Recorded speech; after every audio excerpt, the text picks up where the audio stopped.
मोहम्मद साहब पर पूर्ण विश्वास रखना। नंबर सेकंड, नमाज पढ़ना, एवरी मुस्लिम्स के लिए मैंडेट, और वही 5 तरह की। नंबर थर्ड, प्रत्येक मुसलमान के लिए प्रतिवर्ष में अपनी जो इनकम है उसमें से कुछ धन दान के रूप में जो गरीब लोग हैं उन्हें देना। नंबर फोर्थ, प्रत्येक मुसलमान के लिए आवश्यक है कि जब रोजे चलें, रोजा पाक महीना, उसमें रोजा जरूर रखें। और नंबर लास्ट, यदि पॉसिबल हो तो आप मक्का की तीर्थ यात्रा जरूर करें। 4 लाइन हमने इस्लाम धर्म की वो पढ़ी, 4 लाइन ये पढ़ी। इन्हें तो आप 5 ड्यूटीज को लिखो मत लिखो, पर इस्लाम धर्म के बारे में यदि पूछ ले तो मोहम्मद साहब के बारे में इतना लिख देना। अब मेन उस पर चलते हैं, अरब और भारत का क्या रिलेशन था। जो हम कहते थे कि भारत में इस्लाम का आगमन और अरबों का आक्रमण, क्या रिलेशनशिप रही। इंडियंस का अरबों से संपर्क उनके द्वारा सिंधु पर आक्रमण किए जाने के समय से प्रारंभ नहीं हुआ था, बल्कि उससे पहले अरब निवासी भारत के दक्षिण पश्चिमी तट के प्रदेशों में व्यापार करने के लिए जाया करते थे। मेन लाइन क्या आ गई, व्यापार करने के लिए। इंडिया में घुसा क्यों लोग, फॉरेनर्स घुसे क्यों, वो इसलिए तो घुसे इंडिया में। जब कहते हैं अंग्रेजों ने 200 साल राज किया, ईस्ट इंडिया कंपनी गुजरात की सूरत से स्टार्ट हुई 1600 ईस्वी में, व्यापार स्टार्टिंग किया और धीरे धीरे धीरे धीरे धीरे पूरे इंडिया में फैलते चले गए। आए थे व्यापार ट्रेड करने, लेकिन बना लिया गया पूरे इंडिया को गुलाम, क्योंकि इंडिया के लोग उस समय भी जातिवाद में फंसे हुए थे और आज भी जातिवाद में। क्योंकि हम इंडियंस में एक कमी है कि हम अपने ही लोगों को पैसे से नीचा दिखाने की कोशिश करेंगे, और अंग्रेजों ने इस चीज का फायदा उठाया। फूट डालो, डिवाइड एंड रूल, जो उन्होंने नारा बनाया, और यही पॉलिटिशियंस आज करते हैं, उन्हीं की पॉलिसी को फॉलो करते हैं। खैर,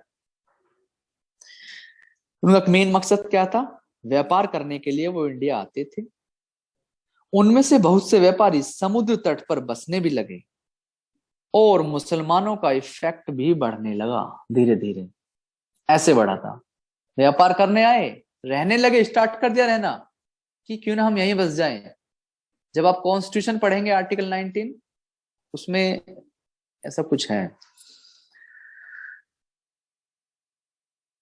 एक जगह थी, राष्ट्रकूट शासक ने भी मुसलमानों को अपने राज्य में बसने की अनुमति प्रदान की, और धीरे धीरे मुसलमानों की संख्या में वृद्धि हो रही थी।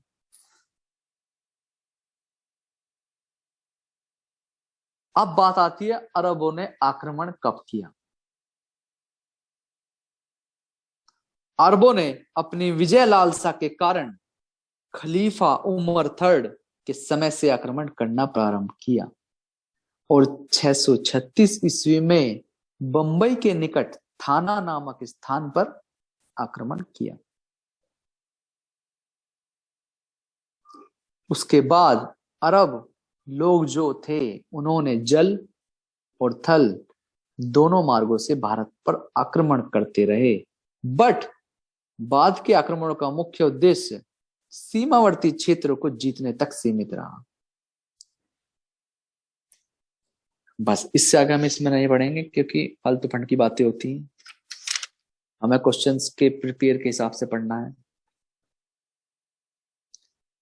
अब बात करते हैं मोहम्मद बिन कासिम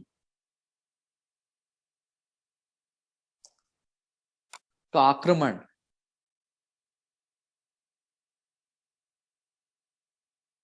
सात सौ 11 ईस्वी में हजाज ने एक शक्तिशाली सेना मोहम्मद बिन कासिम के नेतृत्व में सिंध पर आक्रमण करने के लिए भेजी, और 6000 सीरियन घुड़सवार और ऊंट की सेना लेकर मकरान के मार्ग से अरबों ने सिंध पर आक्रमण किया। इतनी श्रेष्ठ सेना और इतना श्रेष्ठ सेनापति इससे पहले सिंध पर आक्रमण करने के लिए नहीं भेजा गया था। आप लोगों को पता ही था, पता ही है कि जो जितने भी मुगल्स थे उनके पास सेना बहुत थी, और उस समय जिसके पास ज्यादा सेना हुआ करती थी उस समय वो उसकी जीत निश्चित थी। आपको पता है कि जब अकबर ने आमेर की रानी जोधाबाई के साथ शादी करने का प्रपोजल रखा, तो जाहिर सी बात है हिंदू राजपूत थे तो वो शादी मुस्लिम्स में कैसे कर देते। लेकिन क्या कारण रहा, क्योंकि अकबर के पास इतनी सेना थी, वो चाहता तो वहां की प्रजा को वो नुकसान पहुंचा सकता था, उसके खुद के परिवार वालों को ध्वस्त कर सकता था, इसीलिए मजबूरी में उन्हें झुकना पड़ा।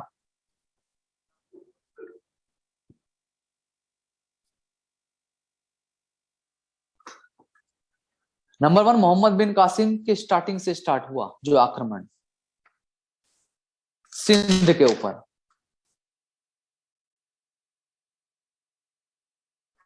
ये हमने अरब आक्रमण पढ़ लिया। जस्ट इसके बाद आता है दिल्ली सल्तनत 1206 ईस्वी से 1526 ईस्वी तक। और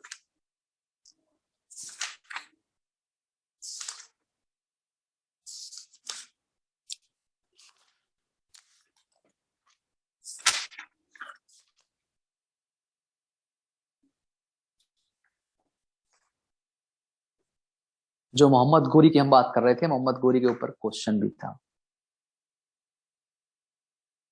मोहम्मद दिल्ली सल्तनत 1206 से लेकर 1526 ईस्वी, दासवंश अथवा ममलूक वंश जिसे कहा जाता था, दास वंश। मोहम्मद गोरी के कोई पुत्र न था, क्योंकि क्वेश्चन दिया हुआ है describe the causes of impact of Turkish invention Ghaznavi and Ghoris on India. Mohammad Ghori के कोई पुत्र न था। गोरी के भारतीय साम्राज्य का स्वामी उसका सबसे महत्वपूर्ण गुलाम कुतुबुद्दीन ऐबक हुआ। 1206 ईस्वी से 1290 ईस्वी तक दिल्ली सल्तनत के सुल्तान गुलाम वंश के सुल्तानों के नाम से प्रसिद्ध हुए। वे न तो एक वंश के थे और न सुल्तान होने के समय इनमें से कोई गुलाम था। वे सभी सुल्तान तुर्क थे, किंतु उनके वंश का अलग अलग थे। जैसे दिल्ली का प्रथम फर्स्ट मुसलमान शासक कुतुबुद्दीन ऐबक था।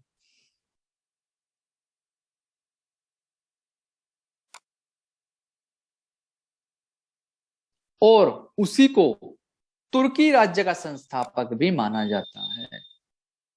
तुर्किस तुर्किस के ऊपर क्वेश्चन भी दिया हुआ है।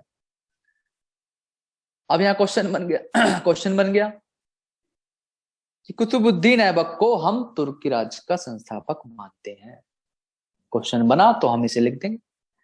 कुतुबुद्दीन ऐबक की मुख्य सफलता भारत के तुर्की राज्य गौर और गजनी के सुल्तानों के स्वामित्व से मुक्त करके गजनी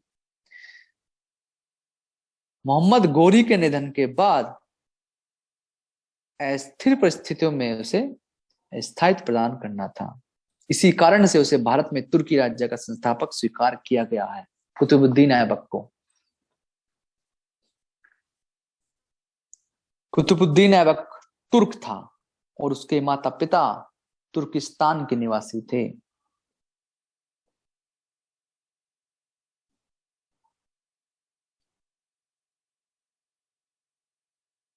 मेन लाइन पढ़ते हैं।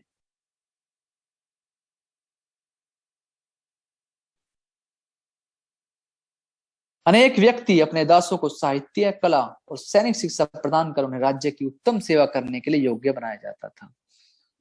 कुतुबुद्दीन ऐबक ने काजी की कृपा से उसके पुत्रों के साथ कुरान पढ़ने लगा। धीरे धीरे निपुण धनुर्धारी बन गया और साहस के लिए विश्व प्रसिद्ध हुआ।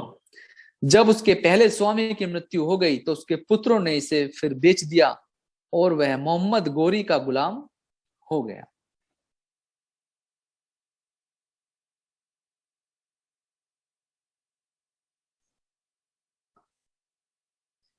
बारह सौ छह ईस्वी में मोहम्मद गोरी की डेथ के बाद लाहौर के नागरिकों ने कुतुबुद्दीन ऐबक को लाहौर आकर शासन सत्ता अपने हाथों में लेने के लिए आमंत्रित किया। कुतुबुद्दीन ऐबक ने लाहौर पहुंचकर शासन सत्ता अपने हाथों में ले ली और उसे अपना राज्याभिषेक गोरी की मृत्यु के 3 माह बाद 1206 ईस्वी में कराया गया।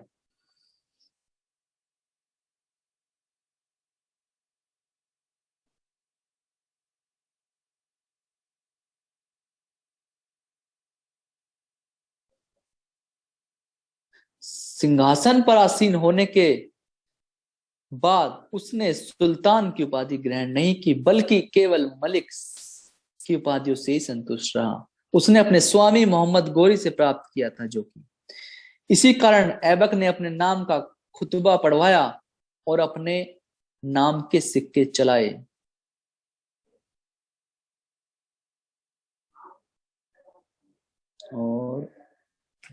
और जो नहीं है आपके मतलब की चीज,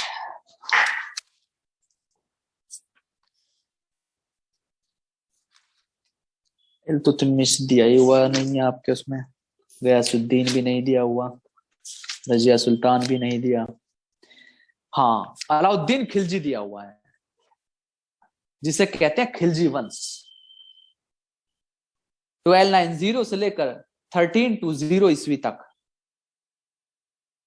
खिलजी लोग खिलजी लोग अफगान तथा पठान थे, किंतु विंसेंट स्मिथ का यह विचार निराधार सिद्ध किया जा चुका है, तो मान्य है कि खिलजी लोग तुर्क थे, बहुत दिनों से अफगानिस्तान में रहने लगे थे और उन्होंने अफगान रीति रिवाजों को ग्रहण कर लिया। किसने? अलाउद्दीन खिलजी। खिलजी जो लोग थे वे अफगानिस्तान में खल्ज नामक गांव में रहते थे, इसी से उनका नाम खिलजी पड़ा।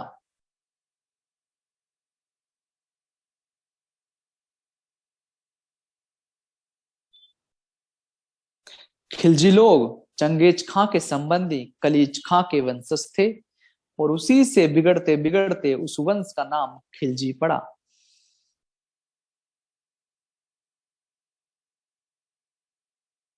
जलालुद्दीन खिलजी 1290 ईस्वी से 1294 ईस्वी।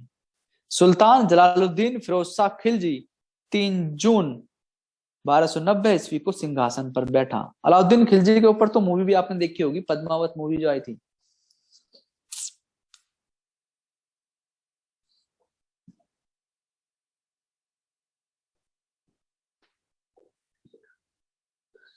नया सुल्तान सिंहासन रूढ़, ये नोट कर लिया करो, जलालुद्दीन खिलजी, समय 1290-1294 ईस्वी। लेकिन अलाउद्दीन खिलजी, एक मिनट, हम डायरेक्ट अलाउद्दीन खिलजी पढ़ लेते हैं, जलालुद्दीन खिलजी को छोड़ो।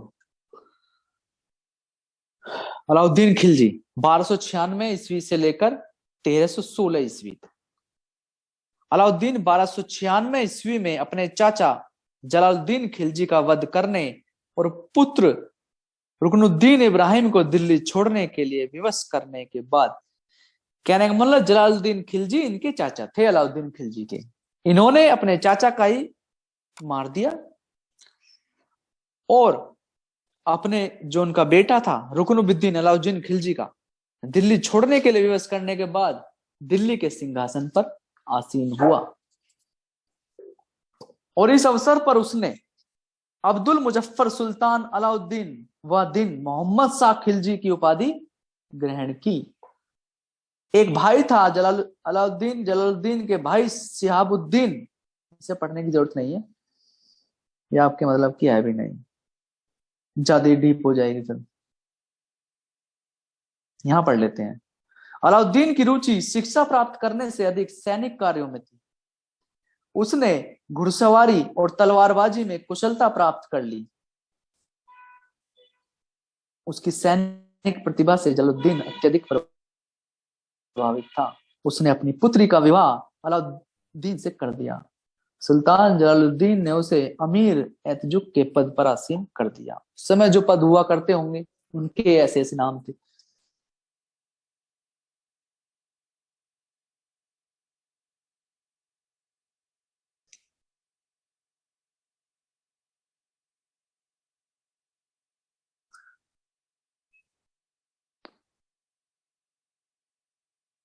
अलाउद्दीन के प्रशासन संबंधी सुधार, जैसे कि इसमें भी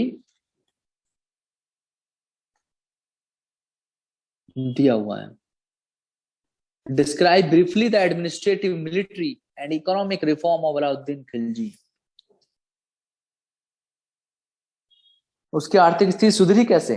उसकी आर्थिक स्थिति सुधरी ऐसे। सुल्तान ने अलाउद्दीन आरिजे ममलिक नियुक्त किया और उसे अवध की सूबेदारी भी सौंपी गई।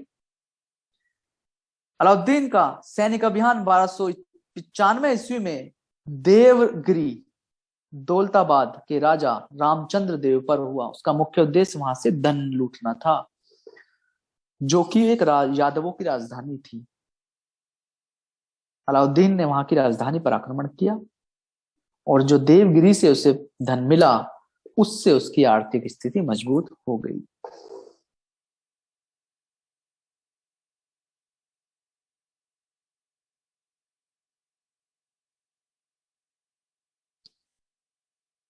अलाउद्दीन के प्रशासन संबंधी सुधार। अलाउद्दीन खिलजी ने बलबन के राजस्व संबंधी सिद्धांत की पुनर्स्थापना का संकल्प किया।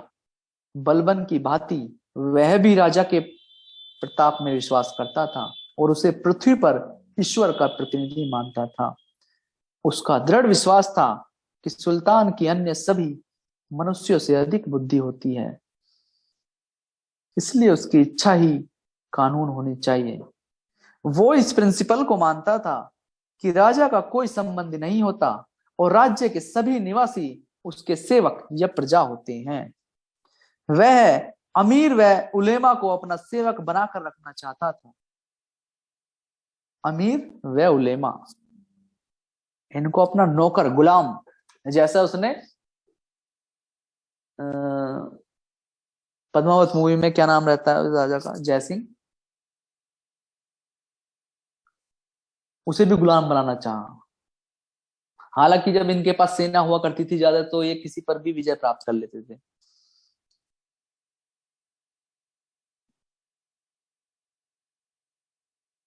न्याय व्यवस्था कैसी थी अलाउद्दीन के पीरियड में? अलाउद्दीन स्वयं ही सर्वोच्च न्यायाधीश था और दरबार में बैठकर निष्पक्ष न्याय देता था। न्याय के विषय में वह बलबन के समान ही कठोर नीति का पक्षधर था। सुल्तान के बाद न्यायिक व्यवस्था का प्रमुख सदरे जहां काजी उल कुजात, जो काजी वाजी हुआ करते थे।